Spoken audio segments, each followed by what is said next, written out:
Esther chapter number 3. So today we're really going to get into the main plot of the book of Esther. So we're going to read through quite a few verses here this morning. Esther chapter number 3. And I'll give you guys all a chance to get there this morning. And we're going to read down through about the first 12 verses. Esther chapter number 3. God's word tells us, after these things did King Ahasuerus promote Haman, the son of Hammedatha, the Agagite, and advanced him and set his seat above all the princes that were with him. And all the king's servants that were in the king's gates bowed and reverenced Haman, for the king had so commanded concerning him. But Mordecai bowed not, nor did him reverence. Then the king's servants, which were in the king's gate, said unto Mordecai, Why transgressest thou the king's commandment? Now it came to pass, when they spake daily unto him, and he hearkened not unto them, that they told Haman to see whether Mordecai's matters would stand. For he had told them that he was a Jew. And when Haman saw that Mordecai bowed not, nor did him reverence, then was Haman full of wrath, and he thought scorn to lay hands on Mordecai alone, for they had showed him the people of Mordecai. Wherefore Haman sought to destroy all the Jews that were throughout the whole kingdom of Ahasuerus, even the people of Mordecai. In the first month, that is the month Nisan, and the 12th year of King Ahasuerus, they cast pur, that is the lot, before Haman, from day to day, and from month to month, and the 12th month, that is the month Adar. And Haman said unto King Ahasuerus, There is a certain people scattered abroad and dispersed among the people in all the provinces of thy kingdom, and their laws are diverse from all people, neither keep they the king's laws. Therefore it is not for the king's profit to suffer them. If it please the king, let it be written that they may be destroyed, and I will pay 10,000 talents of silver to the hands of those that have the charge of the business to bring it into the king's treasuries. And the king took his ring from off his hand and gave it to Haman, the son of Hammedatha, the Agagite, the Jews' enemy. And the king said unto Haman, The silver is given to thee, the people also to do with them as it seemeth good to thee. Then were the king's scribes called on the 13th day of the first month, and there was written according to all that Haman had commanded unto the king's lieutenants, and to the governors that were over every province, and to the rulers of every people, the writing thereof, and to every people after their language. In the name of King Ahasuerus was it written and sealed with the king's ring. Today we're going to talk about power and providence. Power and providence. Let's pray. Dear Heavenly Father, Lord, I want to thank you so much for the opportunity again to study your word. Lord, please meet with us today as we study to know you more, as we study to learn from you. I pray, Lord, that you would receive the glory and the honor. We'll thank you for everything you're going to do, and we pray it in your Son's precious name. Amen. Have you ever found yourself in a position or doing a job that you never thought you would do? Maybe something that you told yourself, I'm never, ever going to do that. Maybe it's, somebody who decided, I'm never, ever going to clean toilets. Maybe, I don't know, that's as far as I probably need to go with that, It's like, you can all figure out something, you're like, I would never imagine that I would doing this. It's easy to be in a position where we feel completely unqualified. Maybe it's not a nasty job that you're like, I would never see myself doing this, but maybe you've been promoted to a point where you're like, I never would have guessed that I would have been doing this. I feel unqualified for it. And I can't tell you how many pastors I've talked to that, though they have all kinds of training, they've said, and I would agree with, they're like, man, I just feel unqualified for doing this. We can catch ourselves saying things like this: God, you picked the wrong person for this job. Or, this isn't what I signed up for. We need to remember that God sees the whole picture. God sees all of what's going on from beginning to end. He sees all of it taking place, and he knows how things are going to unfold. When we might see little details or snippets in the day-to-day, he sees the whole thing and knows exactly how it's going to unfold. When we left Esther and Mordecai, God had placed them in key positions that he was going to use to bring about his will during this story. And so let's start to look at how God is going to use that. First, we have a positioning for power. Here is really where we get to the point where we are introduced to the main plot of the book of Esther, where we see a man named Haman. Haman, I love how it describes Haman, the Jews' enemy. It's like Haman is not a good guy. Haman is a bad guy. He's the bad guy in the story that it's so easy to not like. It's so easy to be like, I just really don't like this guy. Well, we're going to see how God allows him to be put into a position of power. Haman gets a promotion. It will come as a surprise, or it shouldn't come as a surprise to us, that when wicked people rule, when wicked people are in power, other wicked people will attempt to get favor with that person. They'll attempt to cozy up to that person. Look at verses 1 and 2. After these things did King Ahasuerus promote Haman, the son of Hammedatha, the Agagite, and advanced him and set his seat above all the princes that were with him. And all the king's servants that were in the king's gate bowed and reverenced Haman, for the king had so commanded concerning him. But Mordecai bowed not, nor did him reverence. This whole situation becomes very, very interesting when looking at Haman's ancestry. Now, you might think that's odd. This is just a story about a guy. No. It goes through to the extent to say, it's like, no. Haman is the son of Hammedatha, which is just how I'm going to pronounce it because I don't know how it's supposed to be pronounced. But he is the son of Hammedatha, the Agagite. Well, you know through Scripture that there's different people that were called, the Benjamites or the Agagites or the Amorites or the Canaanites, and it kind of just tells you something about their lineage. Well, what's really interesting is this man who is the son of this Agagite, his history goes back a lot further than you might imagine. Back all the way to the connection of Saul. That's quite a ways, okay? Who was Haman in this lineage? Well, do you recall a story where God had sent Saul to destroy a people group? Like completely and utterly destroy, and he didn't follow the instructions that God had given? Well, the Agagites are the Amalekites. And the Amalekites is the group that Saul had been sent to destroy, and he didn't do so. Which I find just absolutely fascinating because study has been done on Mordecai. Guess what line Mordecai is from? Mordecai is a descendant of Saul. And it's almost like God's giving another chance, like, here's another opportunity to do this right this time. Your great-great-great-great-great-grandpappy over here did not do what he was supposed to do. Here's a chance for you to do right, Mordecai. And so I just thought that was kind of an interesting thing as you look at this situation where it's like good versus evil just pitted against each other, and evil seems like they have all the power. Evil has been brought to the point where he's got power over all of the princes of the area. He's to the point where, he's buddy-buddy with the king. The king had even instructed people to almost bow down and worship him as he walked through the streets. I mean, it would seem this guy has all the power because of this promotion that he got. Well, it's really just the beginning of the setup for this story. Mordecai says, I'm not going to bow. I am absolutely not going to bow. I'm going to refuse to do so. And I'm just thinking about, I don't know where Mordecai would have been standing, but as Haman would go through the streets, I'm sure Haman wanted to have, all of the grand band out there, and everybody's like, guys, Haman is coming through, everybody pay attention. And people are like, oh, it's Haman. Haman is coming through. And Mordecai,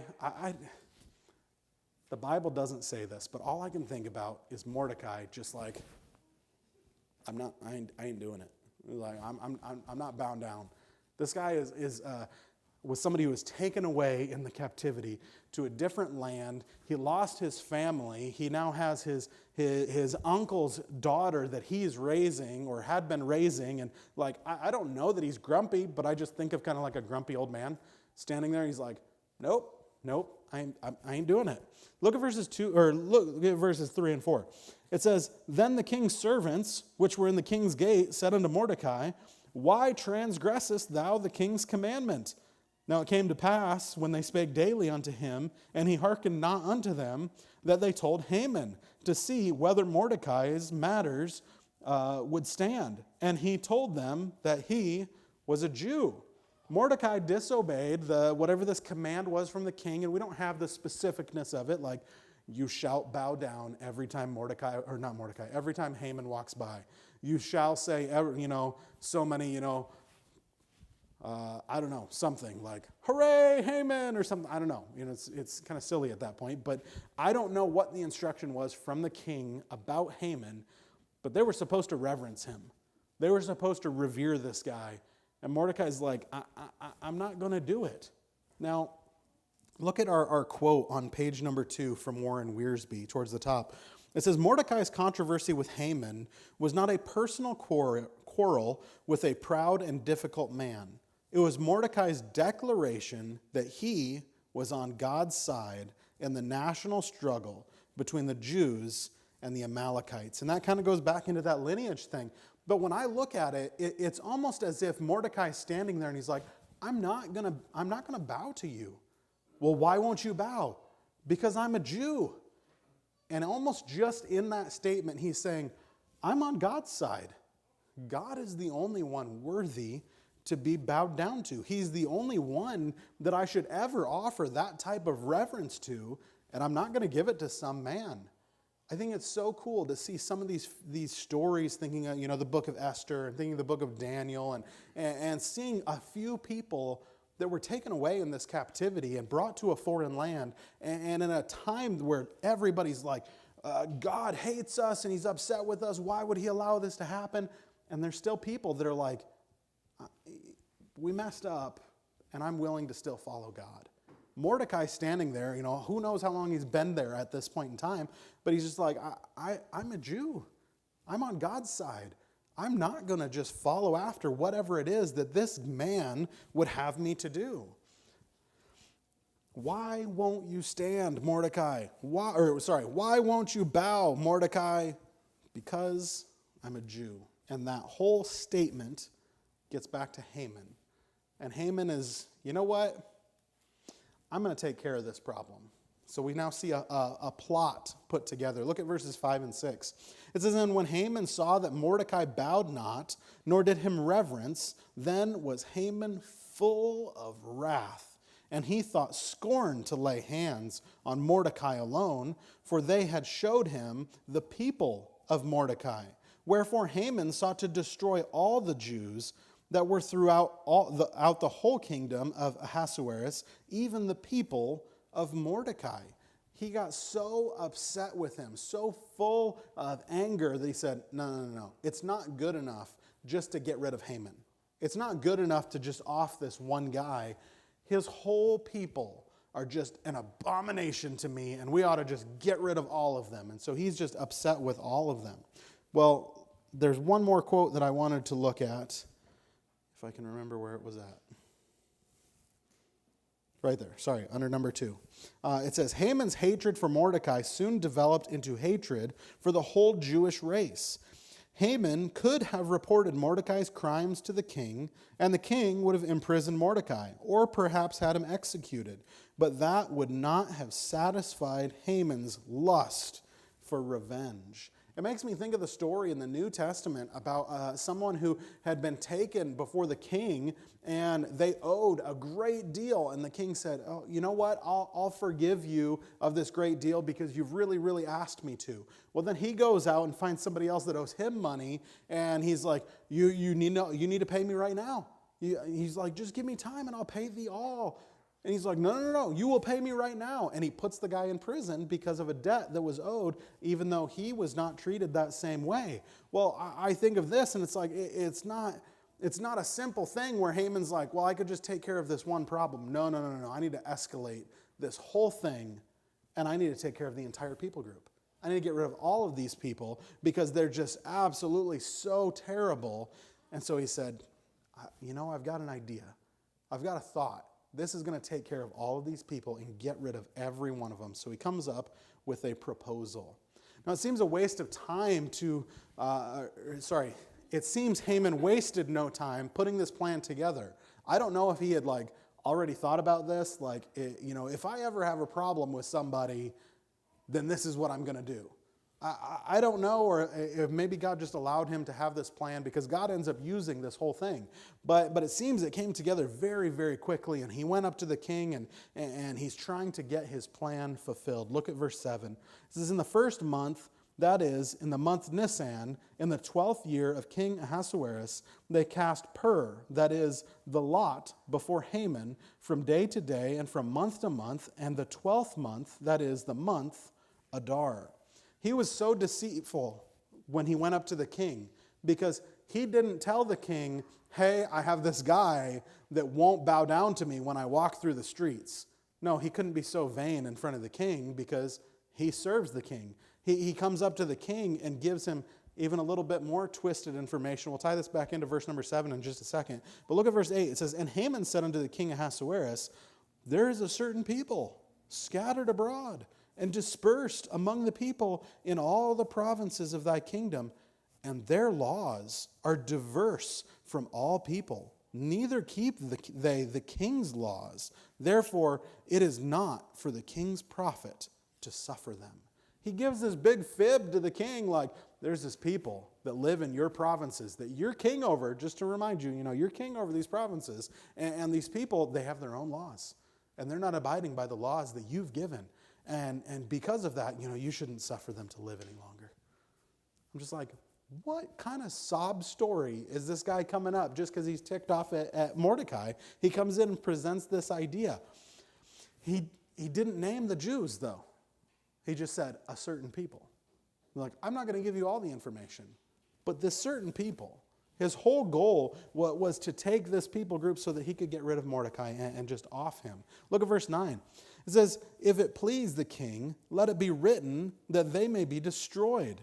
And I will pay 10,000 talents of silver to the hands of those that have the charge of the business to bring it into the king's treasury.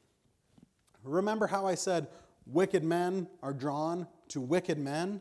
Well, wicked, horrible men do wicked, horrible things. And Haman knew Ahasuerus.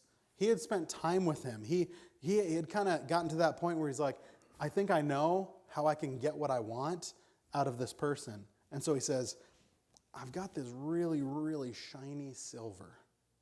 It'll really intrigue him to be like, oh, yeah, you know what? Maybe I will let Haman do this thing that he would like to do. Look at the bottom of page 2 on your handout. This John Butler quote, I thought it was super interesting. Scholars estimate this amount of silver as being close to $4 billion in our money. It was 375 tons of silver. Herodotus, an ancient historian, said that this amount of money was 2/3 of the entire revenue of the Persian government. First off, I'm just like, how did this guy get that kind of money? We don't have that detail in there. But as I looked at him, like, this dude wasn't messing around. He's like, I am this willing to just off all of these people because this guy upset me.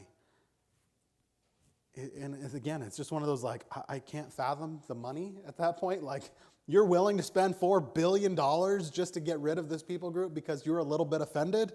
I think there's a better way to, maybe spend some money.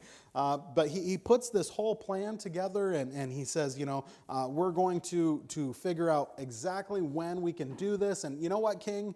I'm going to pay you off so that I can do exactly what I would like to do. So he had to make it a worthy offer, right? Something that was going to entice the king. So what's the king going to do? What decision is the king going to make? Look at verses 10 and 11. It says, and the king took the ring from his hand and gave it unto Haman, the son of Hammedatha the Agagite, the Jews' enemy. And the king said unto Haman, the silver is given to thee, the people also, to do with them as it seemeth good to thee. We discussed this in a previous lesson, but when things in Persia were written into law, they were immutable. They were unchangeable. They couldn't be modified. You couldn't go back in and say, oh, I made a typo. I need to fix that typo. No. Once it's signed into law, once the king has put his signature and the print of his ring on it, it's done, and it is written into law. We kind of discussed that with Daniel.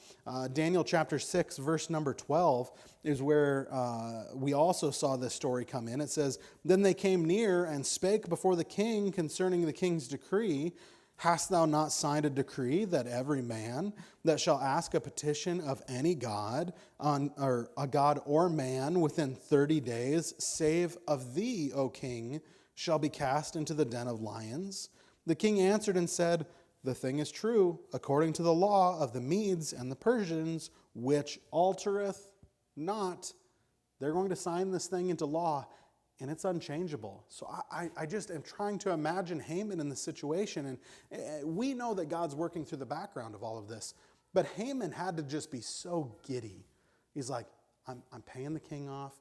I'm going to get rid of Mordecai. I'm going to get rid of all these people. The king has given me the ring. I'm going to stamp all these things, and we're going to send out all these letters. And once it's written into law, there's no changing it. So it's guaranteed all this Jewish people, all this Jewish nonsense, it's going to be gone. It's going to be completely gotten rid of. We're not going to have to worry about that anymore. And so Haman saw this permission from the king as a major victory in his conquest over little Mordecai. He's like, I'm going to just utterly destroy this people. And so he goes through and he's signing the letters, or he's sealing the letters. Look at verse number 12. It says, then were the king's scribes called on the 13th day of the first month, and there was written according to all that Haman had commanded unto the king's lieutenants and to the governors that were over every province, and to the rulers over every people of every province according to the writing thereof. And to every people after their language, in the name of King Ahasuerus, was written and sealed with the king's ring. And the letters were sent by post to all the king's provinces, to destroy, to kill, and to cause to perish all Jews, both young and old, little children and women, in one day, even upon the 13th day of the 12th month, which is the month Adar, and to take the spoil of them for a prey. Now, they went through and they copied out all of these things. The scribes are making copies of this, whatever the original one, that's the one that the king signed, and then they made copies upon copies upon copies and sent it all out, made sure it was in every people's language. As you can imagine, the Jewish people are not the only one that were conquered, and so there's probably many different languages that were spoken, and so they wanted to make sure everything's ready, everything's going out, so everybody knows on this day, during this month, we're going to kill all the Jews, cause them to perish. I thought that was such an interesting way to put it. To kill, to murder, to cause, to perish all of the Jews. Now, I told you we'd tie back into verse number 7. It talked about the pur, like they were casting lots. Well, they were trying to determine, well, what day and what month should we do this? And so all I can imagine, modern day, I was like, you take a pair of dice and you toss them on the table and see where it comes out. That's kind of what they were doing. They were tossing these stones or these things and trying to figure out, well, let's see what the gods determine. Well, remember the guy that's working in the background on all of this? The one whose name isn't even mentioned in the entire book of Esther? He's just like, you know what? This would give me some time to continue working out some things, so let's do it at this month. And let's do it at this day. And Haman's over there thinking, I've got this all figured out. And I just see him taking that. He would not have been the guy that just took the ring and put the wax on and, just like put the ring. No. I imagine he had the ring on himself. It's like, I've got the power. And he's stamping all of these letters, not knowing that he's really stamping and sealing his own fate. He is thinking he's got this all figured out. He thinks he's got this big, huge plan.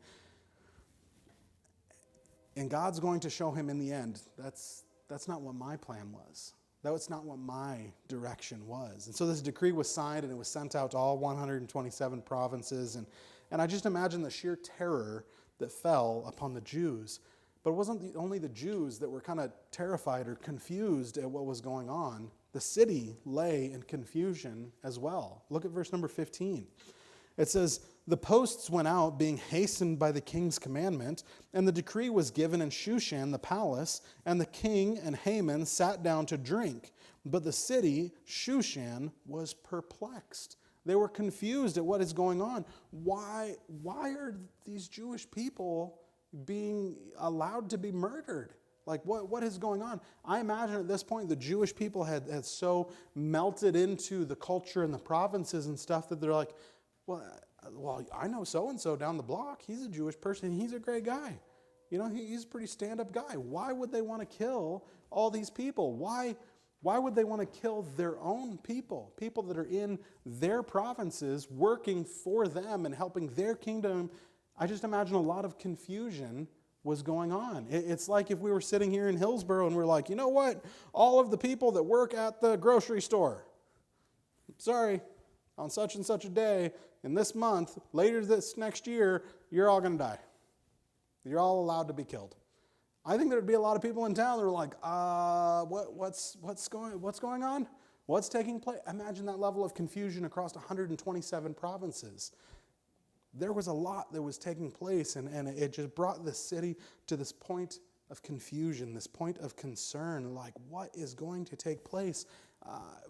Why is this happening? Doesn't that happen a lot today? We ask the same question, why is this happening? What is taking place? I can't help but think of some modern day politicians that I'm like, why would you make that law? Why would you try to do that? Why would you try to go through that direction? I don't know. But the Bible has this to say. Look at Proverbs 29:2. It says, "When the righteous are in authority, the people rejoice. But when the wicked beareth rule, the people mourn." And then just below it, Proverbs 28:8. "When the wicked rise, men hide themselves, but when they perish, the righteous increase." These were two wicked men that had come together, and the king had given permission for this wicked plot to take place. And these guys are sitting there rejoicing over what they're doing, and the whole city is in confusion. The whole city is in turmoil, trying to figure out what is taking place. Look at that quote right above point number 3. It says, "While the king and Haman drank, the city was distressed. After all, if one race of people can be wiped out by the decree of the king, what about other races? Governments that are evil do not produce tranquility to their people. Rather, they produce troubling hearts and minds." And all I could think about is these two guys that are sitting up in the king's palace, sipping their drinks, thinking, man, this is a great victorious thing. The king still doesn't really have a complete idea of what's going on. He doesn't know what people group this is. And he's thinking, yeah, this is great. This is wonderful. There's some troublemakers in our nation, and we're going to get rid of those troublemakers. Meanwhile, Haman's sitting over there, I'm going to make sure that I get Mordecai and anybody that has anything to do with Mordecai. But what they didn't know is God had a plan for salvation. I'm sure the Jewish people saw this proclamation and their hearts sunk. I'm sure that they were at that point where they're just confused, like they talked about the people in the city of Shushan, a lot of concern for what is going on. God, you already took us out of Israel and allowed us to be taken captive and brought to this other nation, and that nation was then conquered and taken over by the current nation, and now you're going to allow us to be completely and utterly destroyed? What is going on, God? Did we not, maybe I'd put it this way, did we not do our time? Did we not serve our time already? God, have you not already, Well, I want to see how Mordecai responds to this. Look at chapter 4, verses 1 and 2. It says, "When Mordecai perceived all that was done, Mordecai rent his clothes and put on sackcloth with ashes and went out into the midst of the city and cried with a loud and bitter cry and came even before the king's gates. For none might enter into the king's gate clothed with sackcloth, Now, this was a common practice in mourning that they would express their grief as they would put on sackcloth and ashes. And today, I think somebody would just put, a really annoying post on Facebook or something. And they're like, this is how I'm going to mourn, and this is how I'm going to be upset. Well, he went out into the city. He went all the way to the king's gates. He wasn't allowed to go in. Remember, he worked in that area.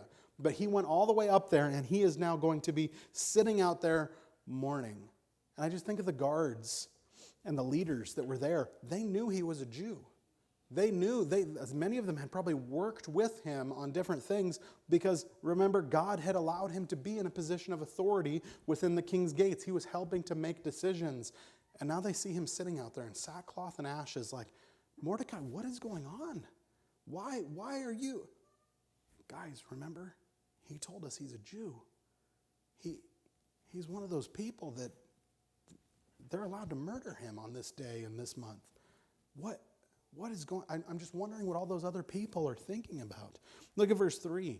It says, And in every province, whithersoever the king's commandment and his decree came, there was great mourning among the Jews, and fasting, and weeping, and wailing, and many lay in sackcloth and ashes. Everywhere this decree went, mourning followed, which obviously makes sense that people would be upset about the fact that they're like, I'm allowed to be killed. It's complete permission by the king that somebody is allowed to just kill me when they would like to.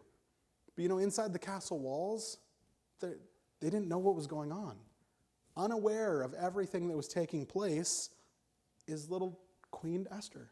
Look at verses 4 and 5. So Esther's maid and her chamberlains came and told it her then was the queen exceedingly grieved. And she sent raiment to clothe Mordecai and to take away his sackcloth from him, but he received it not. Then called Esther for Hatach, one of the king's chamberlains, whom he had appointed to attend upon her, and gave him commandment to Mordecai to know what it was and why it was. She heard that Mordecai was mourning. Mordecai is sitting outside the king's gate, and he's got sackcloth and ashes on, and he's mourning, and he's sad, well, she sent some people to go and get him. Remember, he was not allowed to wear the sackcloth and ashes into the king's gates, so she sent him some clothes. Like, here's some other clothes. Put these clothes on so you can come in here and talk to me so I can figure out what's going on. And he's like, no, I'm not. I'm mourning. I'm not going to come in there. And so then she sends another guy out there. Go figure out what's going on. Find out what has happened. Find out what has taken place. And I need to know what's going on. Look at verse number 6. It says, So Hatach went forth to Mordecai unto the streets of the city, which were before the king's gate. And Mordecai told him, Mordecai told him of all that had happened unto him, and of the sum of the money that Haman had promised to pay the king's treasuries for the Jews, to destroy them. Also, he gave him the copy of the writing of the decree that was given to Shushan to destroy them, to show it unto Esther, and to declare it unto her, and to charge her that she should go in unto the king, to make supplication unto him, and to make request before him for her people. Mordecai had all of it explained. This wicked Haman is upset because I wouldn't bow down to him, and now he's taking it out on all of our people. He's paid this large sum of money to the king, so he's got the king in his pocket. The king signed this decree. Now all of the Jewish people everywhere are allowed to be killed. I think that was kind of oh, wow. That's quite a slap in the face for Esther. Esther had no idea what was going on. She wasn't sure what was taking place, and she may have been queen, but that didn't disqualify her from everything that was about to take place. It didn't put her in a position where just because you're queen doesn't mean that you couldn't also have been killed. Well, she's at a point now where she gets this challenge from Mordecai. You need to go in and talk to the king. Now, this was a big deal. If she went in and talked to the king and the king was not happy with her, the king could have her killed right then just for coming into his presence without his permission. And Mordecai says, I want you to go and talk to the king. I'm going to read through a couple more verses here. Look at verse number 9. It says, And Hatak came and told Esther the words of Mordecai. Again, Esther spake unto Hatak and gave him commandment unto Mordecai. All the king's servants and the people of the king's provinces do know that whosoever, whether man or woman, shall come unto the king into the inner court, who is not called, there is one law of his to put him to death, except such to whom the king shall hold out the golden scepter, that he may live. But I have not been called to come into the king these 30 days. And they told Mordecai Esther's words. I think Mordecai was probably pretty understanding of where she was at, and like that's a great difficulty for you to have to go in there. It's not something that's easy. It's not something that's going to be just this wonderful thing. But I have a few challenges that I'm going to give you. Look, I'm going to read verses 13 and 14. It says, Then Mordecai commanded to answer Esther, Think not with thyself that thou shalt escape in the king's house more than all the Jews. For if thou altogether holdest thy peace at this time, then shall their enlargement and deliverance arise to the Jews from another place. But thou and thy father's house shall be destroyed. And who knoweth whether thou, this is a famous line from the book, and who knoweth whether thou art come to the kingdom for such a time as this? He has several challenges he's giving to her. One, he's telling her, Esther, the palace, just because you're there, it doesn't mean that you escape from what's about to take place. The second thing is, if you keep your silence, God will arise someone from somewhere else to help to protect his people. What kind of faith did Mordecai have? I mean, really think about that. That is just an awesome level of faith that he had. The third one is that most famous line, for such a time as this. Esther, how do you know that God didn't put you in the position that you're in for such a time as this? Esther had gone through a lot in her life. She had lost her parents. Her family had been taken away from Israel, all brought to this point where God had put her in a position of power for such a time as this. So she says, you know what? This is what we're going to do. I'm going to have faith, and I'm going to trust in God. I'm going to ask all of you, Mordecai and everybody you can ask, and all the ladies here with me, we're going to fast for 3 days. We're not going to eat, we're not going to drink for 3 days, and we're going to trust God that he will answer. And after those 3 days are complete, I will go into the king. And if I perish, I perish. I mean, just a crazy proclamation of faith from Esther that she knows good and well. If I walk in there and he's upset with me, if I walk in there and he's in a bad mood that day, if somebody else has just given him bad news and he doesn't take that golden scepter and reach it up to me, the guards that are there will murder me on the spot. But for my people, I'm willing to do this because pretty much her dad asked her to. I'm willing to do this because I'm going to have some faith that God can do what I think he can do. Can he answer this request? Absolutely. Can he protect his people? Absolutely. And I just think of the level of faith that Mordecai had, and then I look at Esther and I'm like, no wonder Esther did what she did, because she had to have had a great understanding of who God was just from her dad teaching her. And she said, I'm going to have faith. I'm going to trust in God. If I perish, I perish. And she completely put her life in God's hands and trusted him. Let's pray.